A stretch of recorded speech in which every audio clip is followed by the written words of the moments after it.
আসসালামু আলাইকুম। আজকে আমরা মুখ্য দূষণকারী বলতে কি বোঝো সেটা জানার চেষ্টা করব। মুখ্য দূষণ, মুখ্য বলতে আমরা কি বুঝি? ধরে নাও যে আমরা একটা জ্বলন্ত চুলার বা জ্বলন্ত একটা মোমবাতি থেকে সরাসরি ধোঁয়া বের হচ্ছে।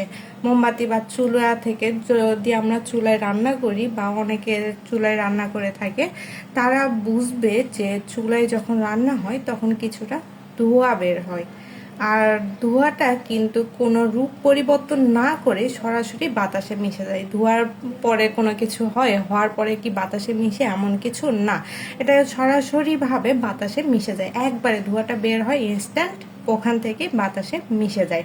এখন মুখ্য দূষক ঠিক এরকম একটা বিষয়, যেটা মূলত সোর্স বা উৎস থেকে সরাসরি কাঁচা অবস্থায় বা কাঁচা কোনো কিছু অবস্থায় বা যেখান থেকে বের হচ্ছে সেখান থেকে সরাসরি বের হওয়ার পরে সেটা পরিবেশের সাথে মিশে যায় এবং পরিবেশের ক্ষতি করা শুরু করে দেয়। তাহলে মুখ্য দূষণ বলতে আমরা কি বুঝতাম? মুখ্য দূষণকারী বলতে আমরা সেই সব দূষণকারী পদার্থকে বুঝি যারা সরাসরি উৎস থেকে পরিবেশে নির্গত হয়। উৎস থেকে মানে ওই পয়েন্টটা থেকেই পরিবেশে নির্গত হয় এবং নির্গত অবস্থাতেই দূষণ সৃষ্টি করে থাকে। এখন আমরা এটা দূষণকারী মানে মুখ্য দূষণকারী যেসব আছে, এটা কোনো প্রাকৃতিক উৎস, যেমন হতে পারে আগ্নেয়গিরির অগ্নুৎপাত, বা মানবসৃষ্ট উৎস হিসাবে হতে পারে গাড়ির ধোঁয়া, কারখানার চিমনি থেকে সরাসরি পরিবেশে বাতাস, পানি বা মাটি আসে। কারখানা থেকে সরাসরি পরিবেশে বাতাস, পানি, মাটি চলে আসে, তাই না? এই যে আমাদের উৎস থেকে যেভাবে বের হয় ঠিক সেই রাসায়নিক রূপে পরিবেশে ঘুরে বেড়ায়। পরিবেশে আসার পরে পরিবেশে শুধুমাত্র ঘুরে বেড়ায় এমন কিছু না, পরিবেশে আসার পর তাৎক্ষণিকভাবে এর কোনো রূপ বা কেমিক্যাল চেঞ্জ হয় না। কিভাবে হয়? নির্গত হওয়ার পর ওই অবস্থাতেই সে পরিবেশের ক্ষতি বা দূষণ করতে থাকে। যখনই পরিবেশে এটা চলে আসে, ওখান থেকে পরিবেশে দূষণ করা শুরু করে দেয়।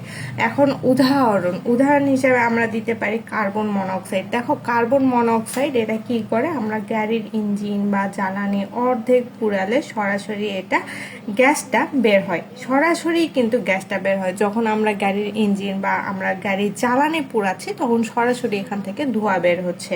ধোঁয়া বের হওয়ার পরে ধোঁয়াটা কি? একটা গ্যাস। এটা বাতাসে এসে অন্য কিছুর সাথে বিক্রিয়া না করে, এটা কার্বন মনোক্সাইড, এটা কিন্তু অন্য কিছুর সাথে বিক্রিয়া করছে না, সরাসরি এটা বাতাসে আসে।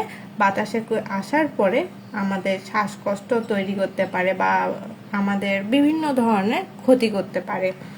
এখন আসি সালফার ডাইঅক্সাইড। দেখো, সালফার ডাইঅক্সাইড কয়লা বা তেল পুড়ালেই কিন্তু আমরা সরাসরি সালফার ডাইঅক্সাইড বের হয়। আর সরাসরি বের হওয়ার পরে এটা কি করে? আমাদের বিভিন্ন ধরনের ক্ষতি করে থাকে। এইভাবে আমাদের মুখ্য দূষণকারী যারা সরাসরি বাতাসে মিশে এবং আমাদের ক্ষতি করে থাকে।